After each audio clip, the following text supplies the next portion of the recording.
Hello and welcome. My name is Alan, and today we are back with more. A Testament of Hope, the writings and speeches of Dr. Martin Luther King Jr. Let's hop into this. Youth and Social Action, Chapter 3.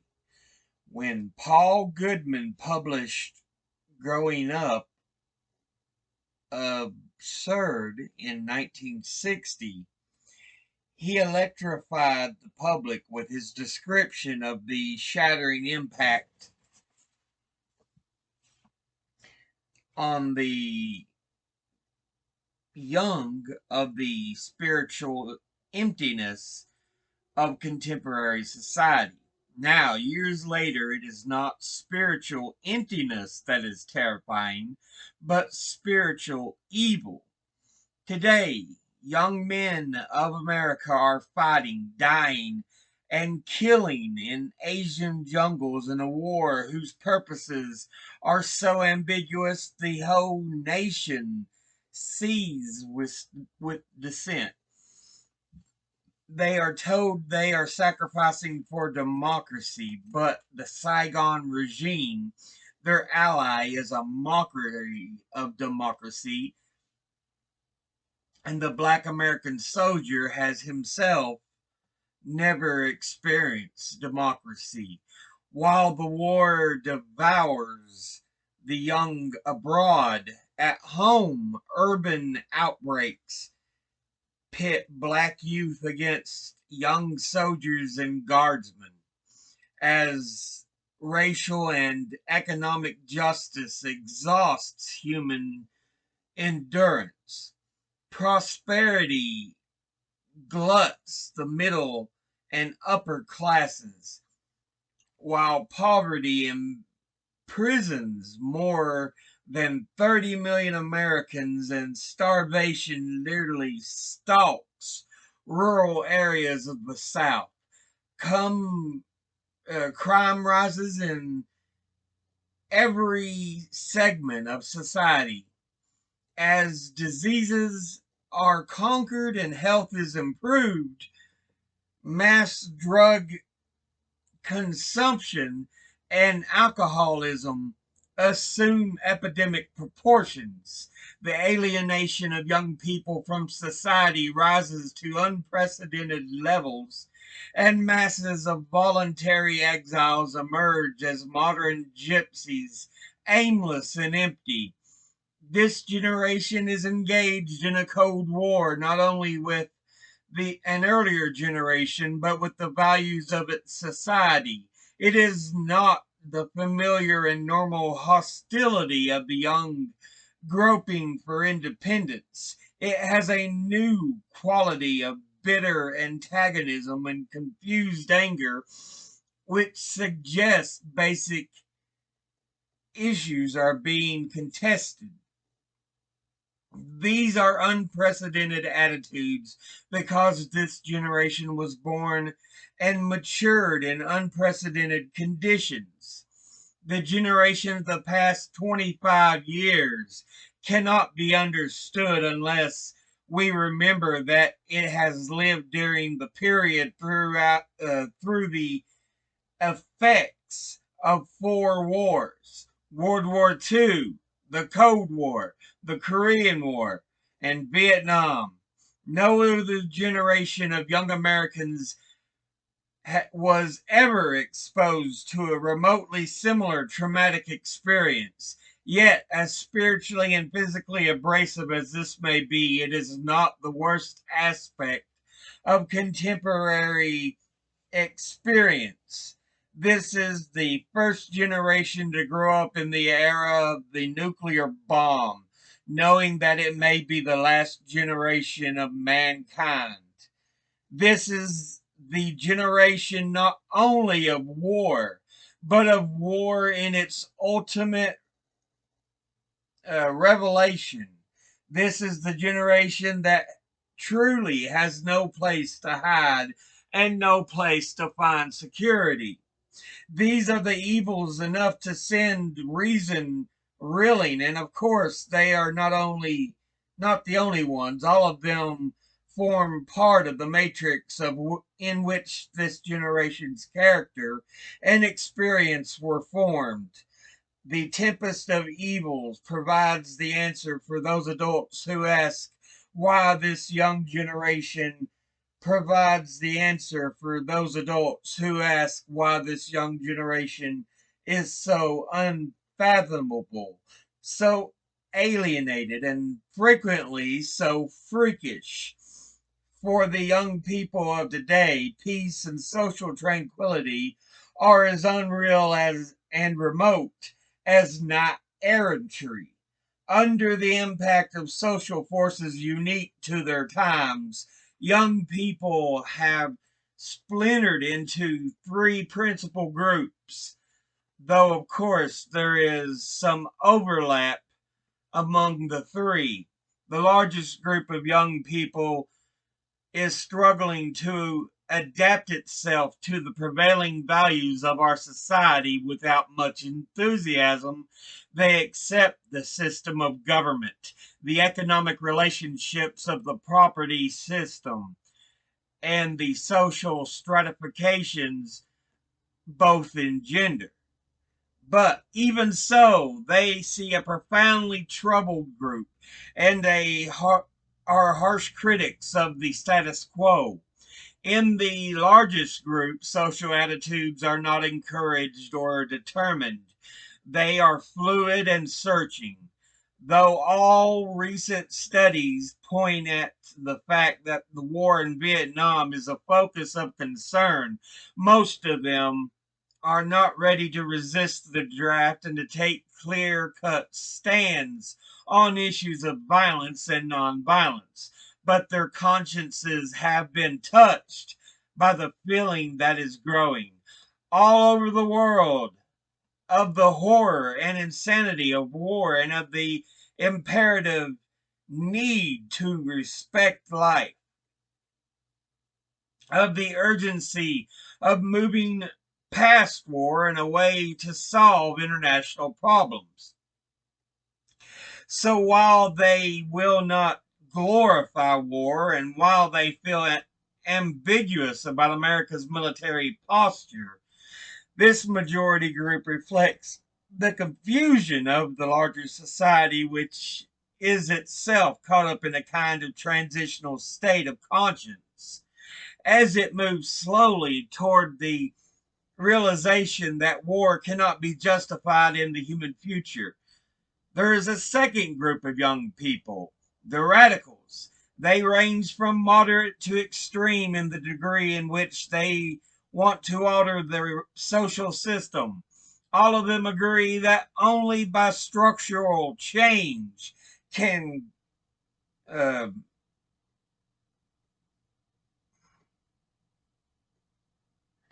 current evils be eliminated, because the roots in the system rather than to men or in faulty operations. These are a new breed of radicals. Very few adhere to any established ideology. Some borrow from old doctrines of revolution, but practically all of them suspend judgment on what the form of the new society must be. They are in serious revolt against old values and have not yet concretely formulated the new ones. They are not repeating previous revolutionary doctrines. Most of them have not even read the revolutionary classics. Ironically, their rebelliousness comes from having been frustrated in seeking change within framework of the existing society. They tried to build racial equality and met tenacious and vicious opposition. They worked to end the Vietnam War and experienced futility, so they seek a fresh start with new rules in a new order. It is fair to say, though, that at present they know that they don't want rather than what they do want. Their radicalism is growing because the power structure of today is unrelenting in defending not only its social system, but the evils it contains. So naturally, it is intensifying the opposition. What is the attitude of this second radical group to the problem of violence? In a word, mixed. They are young radicals today who are pacifists. And there are others who are armchair revolutionaries who insist on the political and psychological need for violence. These young theorists of violence elaborately scorn the process of dialogue in favor of the tactics of confrontation. They glorify the guerrilla movement and especially its new martyr, Che Guevara, and they equate revolutionary consciousness with the readiness to shed blood. But across the spectrum of attitudes toward violence that can be found among the radicals, is there a unifying thread? I think there is. Whether they read Gandhi or Franz Fanon, all the radicals understand the need for action, direct, self transforming, and structured transforming action. This may be their most creative collective insight. The young people in the third group are currently called hippies. They may be traced in a fairly direct line from yesterday's beatniks. The hippies are not only colorful, but complex, and in many respects, their extreme conduct illuminates the negative effects of society's evils on sensitive young people. While there are variations, those who identify with this group have a common philosophy. They are struggling to disengage from society as their expression of their rejection of it. They disavow responsibility to organize society. Unlike the radicals, they are uh, seeking not to change but flight. When occasionally they merge with a peace demonstration, it is not to better the political world, but to give expression to their own world. The hardcore hippie is a remarkable contradiction. He uses drugs to turn inward, away from reality, to find peace and security. Yet he advocates love as the highest human value. Love which can exist only in communication between people and not in the total isolation of the individual. The importance of the hippies is not that their unconventional behavior, but in the fact that some hundreds of thousands of young people, in turning into a flight from reality, are expressing a profoundly discrediting judgment on the society they emerge from. It seems to me that the hippies will not last long as a mass group. They cannot survive because there is no solution in escape. Some of them may persist by solidifying into a secular religious sect. Their movement already has many such characteristics. We might have we might see some of them establish utopian colonies like the 17th and 18th century communities established by sects that profoundly oppose the existing orders and values. Those communities did not survive, but they were important to other contemporaries because their dream of social justice and human value continues as a dream of mankind. In this context, one dream of the hippie group is very significant, and that is the dream of peace. Most of the hippies are pacifists, and a few have thought their way through to a persuasive and psychologically sophisticated peace strategy. And society at large may be more ready now to learn from that dream than it was a century or two ago to listen to the arguments for peace, not as a dream, but as a practical possibility, something to choose and use. From this quick tour of the three main groupings of our young people, it should be evident that this generation is in substantial ferment. Even the large group that is not classified from society is putting forward basic questions, and its relentlessness helps to understand the radicals and their angry protests and the hippies and their systematic withdrawal. When the less sensitive supporters of the status quo try to argue against some of these condemnations and challenges, they usually cite the technological marvels our society has achieved. However, that only reveals their poverty of spirit. Mammoth productive facilities with computer mines, sites that engulf the land and pierce the cloud, cities that engulf the landscape and pierce the clouds, planes that almost outrace time. These are awesome, but they cannot be spiritually inspiring. Nothing in our glittering technology can raise man to new heights because material growth has been made uh, an end in itself. And in the absence of moral purpose, man himself becomes smaller in the works of man as the works of man become bigger. Another distortion in the technological revolution is that instead of strengthening democracy at home, it has helped to eviscerate it.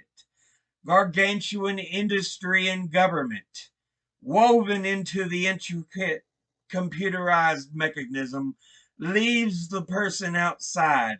The sense of participation is lost, and the feeling that ordinary individuals influence important decisions vanishes, and man becomes separated and diminished.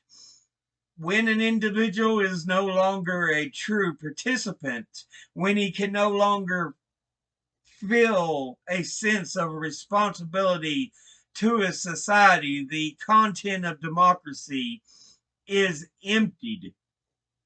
When culture is degraded and vulgarity enthroned, when the social system does not build security but induces peril, incensorably the individual is impelled to pull away from a soulless society. This process produces alienation, perhaps the most pervasive and insidious development of the contemporary society. Alienation is not confined to our young people, but it is rampant among them. Yet alienation should be foreign to the young.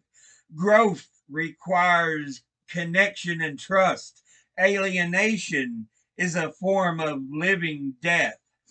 It is the acid of despair that dissolves society. Up to now, I've been looking at the tragic factors in the quarter century of history that today's youth have lived through. But is there another side? Are there forces in that quarter century that could reverse the process of alienation? We must now go back over those 25 years to search for positive ingredients which have been there but in relative obscurity. Against the evaluation of technology, there has always been a force struggling to respect higher values. None of the current evils rose without resistance, nor have they persisted without opposition. During the early 1950s, the hangman operating the Cold War troops was McCarthyism.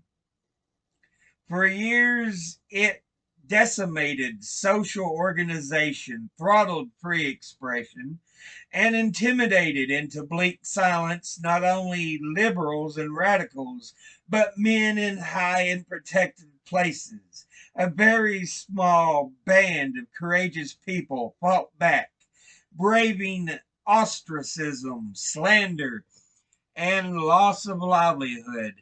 Gradually and painfully, however, the democratic instinct of Americans was awakened and ideological brute force was routed. However, McCarthyism left a legacy of social paralysis. Fear persisted through preceding years, and social reform remained inhibited and defensive.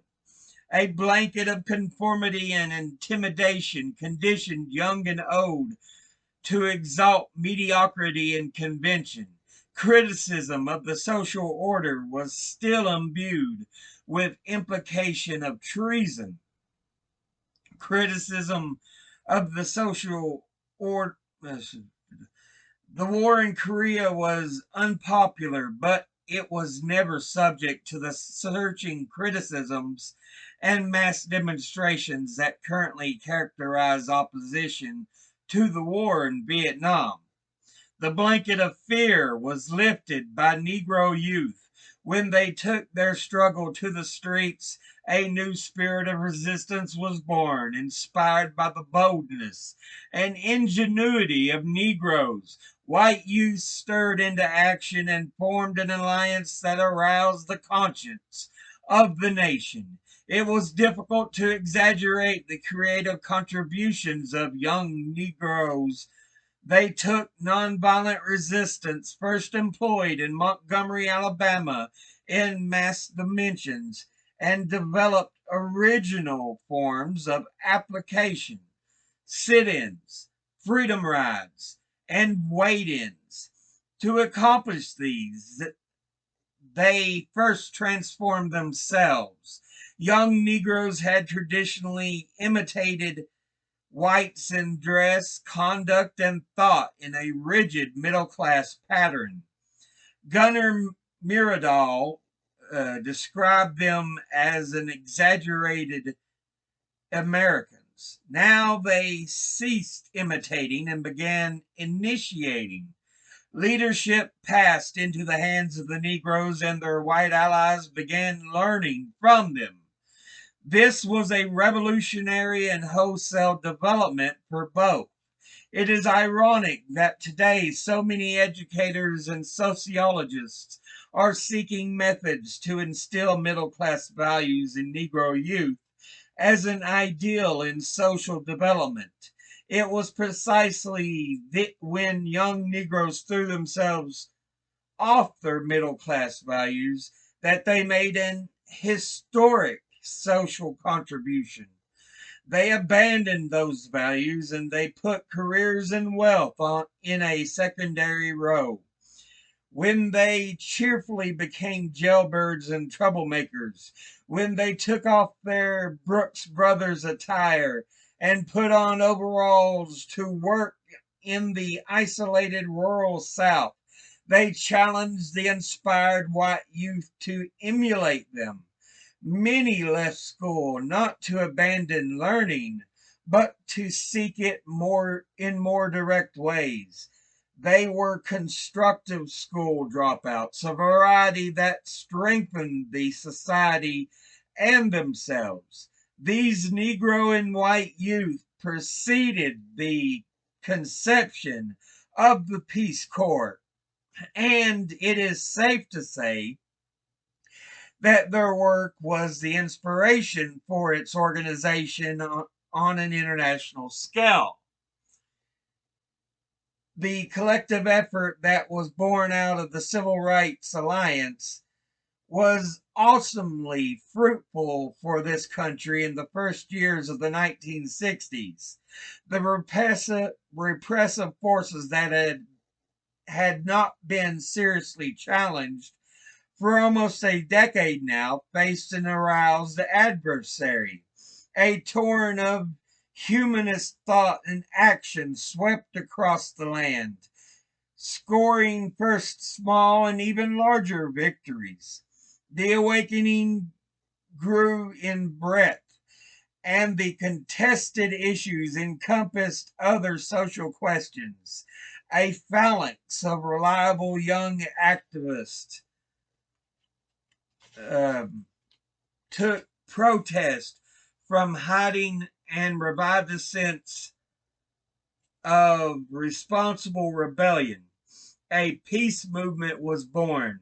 The Negro freedom movement would have been historic and worthy even if it had not only served the cause of civil rights, but its laurels are greater because it stimulated a broader social movement that elevated the moral level of this nation. In the struggle against the preponderant evils of society, decent values were preserved. Moreover, a significant body of young people learned that in opposing the tyrannical forces that were crushing them, they added stature and meaning to their lives. The Negro and the white youth, who in alliance fought bruising engagements with the status quo, inspired each other with a sense of moral mission, and both gave the nation an example of self sacrifice and dedication. These years, the late 60s, are a most crucial time for the movement I have been describing. There is a sense in which it can be said that the civil rights and peace movements are over, at least in their first form, the protest form, which gave them their first victories. There is a sense in which the alliance of responsible young people, which the movement represented, has fallen apart under the impact of failures, discouragement, and consequent extremism and polarization.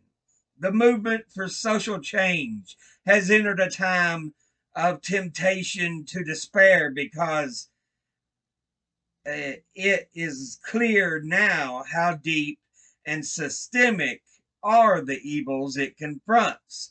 There is a temptation to break up into mutually suspicious extremist groups in which blacks reject the participation of whites and whites reject realities of their own history.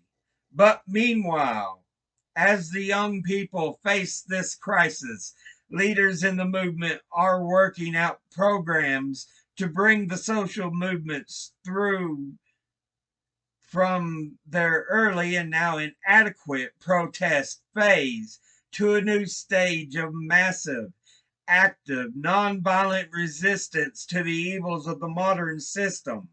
As this work and this planning proceed, we begin to glimpse tremendous vistas of what it might mean for the world if the new programs of resistance succeed in forging an even wider alliance of today's weakened or awakened youth. Nonviolent active resistance to social evils, including massive civil disobedience when there is need for it, can unite in a new action synthesis the best insights of all three groups I have pointed out among our young people. From the hippies, it can accept the vision of peaceful means to a goal of peace and their sense of beauty, gentleness, and of the unique gifts of each man's spirit. From the radicals, it can adopt the burning sense of urgency, the recognition of the need for direct and collective action, and the need for strategy and organization. And because the emerging program is neither one of anarchy nor one of despair, it can welcome the work and insights of those young people who have not rejected our present society in its totality. They can challenge the more extreme groups to integrate the new vision into history as it actually is, into society as it actually works. They can help the movement not to break the bruised reed or to quench the smoking wick of the values that are already recognized in the society that we want to change. And they can help keep open the possibility of honorable compromise. If the early civil rights movement bore some international fruit in the formation of a Peace Corps, this new alliance could do far more. Already, our best young workers in the United States are talking about the need to organize in international dimensions. They are beginning to form conscious connections with their opposite numbers in other countries. The conscience of an awakened activist cannot be satisfied with a focus on local problems. It can only, if only because he sees that the local problems are all interconnected with world problems. The young men who are beginning to see that they must refuse to leave the country in order to fight and kill others might decide to leave their country, at least for a while, in order to share their life with others. There is not yet even an outline in existence of what structure this growing world consciousness might find for itself. But a dozen years ago, there was not even an outline for the Negro Civil Rights Movement in its first phase. The spirit is awake now. Structures will follow. If we keep our ears open to the spirit, perhaps the structural forms will emerge from other countries, propelled by another experience of the shaping of history. But we do not have much time. The revolutionary spirit is already worldwide. If the anger of the peoples of the world at the injustice of things is to be channeled into a revolutionary love and creativity, we must begin now to work with all the peoples to shape a new world. So, yeah. Dr. King talking about passing the baton on to a younger generation and how they have really picked it up. He says, he points out, they may be divided in how they see things, but they need to understand they are at a point and have a chance that no previous generation may have had. But yeah,